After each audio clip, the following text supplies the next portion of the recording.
চলতি ২০২৬-২৭ অর্থবছরের প্রথম মাস জুলাইয়ে বাণিজ্যিক ব্যাংকগুলো থেকে ৫৬,০০০ কোটি টাকা ঋণ নিয়েছে সরকার। একই সময়ে বাংলাদেশ ব্যাংক থেকে নেওয়া আগের ঋণ পরিশোধ করেছে ৪৮,৫০০ কোটি টাকা। ফলে সরকারের নিট ব্যাংক ঋণ দাঁড়িয়েছে ৭,৫০০ কোটি টাকা। বাংলাদেশ ব্যাংকের হালনাগাদ এক প্রতিবেদনে এ তথ্য জানা গেছে।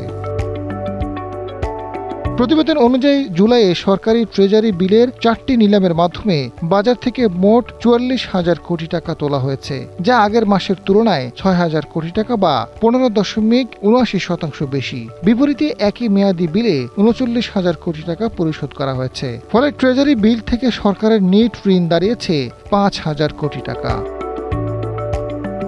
বাংলাদেশ ব্যাংকের নির্বাহী পরিচালক ও মুখপাত্র আরিফ হোসেন খান জানান, সরকারের চাহিদা অনুযায়ী ট্রেজারি বিল বন্ডের মাধ্যমে ঋণের যোগান দেওয়া বাংলাদেশ ব্যাংকের দায়িত্ব। তবে এ ঋণ কিভাবে পরিশোধ করা হবে সেটি সরকারকে ভাবতে হবে। রাজস্ব প্রত্যাশা অনুযায়ী না আসায় ঋণের উপর নির্ভরতা বাড়ছে।